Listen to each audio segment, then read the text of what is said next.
I've got some really good tips for you. Here's how to use your essential oils.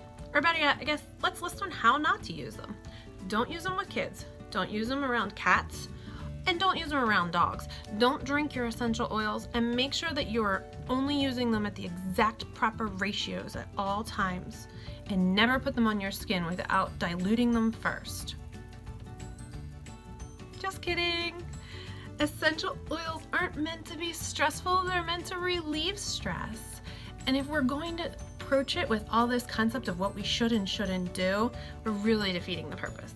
Essential oils are natural, they are from plants, they've been around for ages, they've been used for ages. We don't have to add all this complication. It is crazy, y'all, how much fear-mongering has been going into essential oils lately and in past years. It really isn't new, however, it just continually gets exaggerated, and meanwhile, people aren't having the same sense of caution when it comes to all the other things in your house. Have you eliminated chocolate and grapes from your home if you have a dog? Because they're poisonous, by the way. Did you know that the 75% of poison control calls are about accidental overdoses on prescription medicine and cleaners, things that were just found in a regular household? People don't suddenly decide not to use prescription medicine and cleaners, do they? I've decided to use safer options and make sure that my kids don't have access to the unsafe ones. What about lighting a fire and then sending lots of toxic chemicals into your air? That's called a candle. Have you stopped using those? Because that's pretty important. And not to mention the stuff that we're sent home from the hospital with for our babies. If you looked up just a little bit of that, you might second guess it. Not to mention some of it's directly connected to cancer. It is worth questioning what we're using on a daily basis. It is worth understanding it. Sometimes I just think maybe the questions are aimed at the wrong things. Essential oils can provide some really great empowering options. You can use them safely in your home when you combine them with a little bit of common sense and a little bit of extra guidance. I'm excited to help you take control of your health and that of your entire household.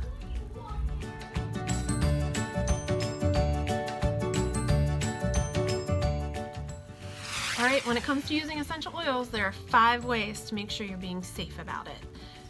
Use trustworthy essential oils. I say get them from Young Living because guess what? They're guaranteed to have organic farming practices, they're guaranteed to not contain any synthetic fillers, and they're guaranteed to be pure and just from the plants that say that they are from. Now here's the deal. When it says pure on the bottle of essential oil, that pretty much means a whole lot of nothing, because they can put 15% essential oil into that bottle and then fill it up with whatever else they want. There's no regulation on the word pure. So find a resource that is worth trusting. I've seen the farms at Young Living. I trust them completely. Number 2, go slow and low with your essential oils. When you're starting out, a little can go a long way. Sometimes we're really sensitive to the actual scents of the essential oil, and sometimes our bodies are a little more sensitive. We might have been burdened down by a lot of different cruddy things in our body. We only need a little bit of essential oil at a time so that our cells can really learn how to operate optimally. With kids and babies, that's a really important thing. Using 1 drop diluted in a larger bottle, such as these 5 milliliter bottles, is really a great place to start for an infant.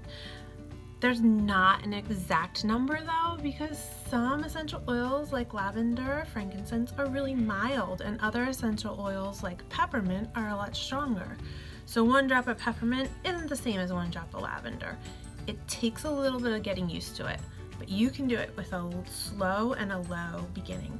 Diffusing can be a great way to introduce essential oils because it dilutes the oils naturally with water into the air. It also provides a way for pets to come and go from the oils, and it provides you a chance to be able to be in the environment or be out. So you can choose whether or not you like the way it smells. This is actually a really good way to introduce essential oils to men who may be a little resistant. Number 3, get support and guidance. please do not oil alone. There's just no point in doing that because there's so many great ways that you can get information from others nowadays. When you walk into Whole Foods, do not think that you're going to get good advice on how to use those pure essential oils. And you're not going to get much guidance at all, if any. I mean, it's a grocery store. You're there to buy stuff off the shelf, not get advice on which butter is better than the other butter. Same goes for oils. Now, you could get sold something and then take it home and try to trust Pinterest on how to use your essential oils. I don't recommend it. You do not want to be the result of a Pinterest oily fail. We have a great support system and we allow people to ask questions and get advice and get resources right off the bat. Our group is almost like a little bit of an encyclopedia if you go ahead and search in it. We've got your back and we want you to succeed with oils and create an essential life one drop at a time and with friends, because that's a lot more fun. Number 4, do not put essential oils in your eyes or in your ears or on sensitive mucous membranes. There are parts of our bodies that aren't going to love essential oils. And guess what? It doesn't matter that they don't want it straight on top, because say we need support in that area, our bodies work like little cellular traveling machines. So essential oils are going to hitchhike on those cells to the areas where they need to go to be able to provide the best support.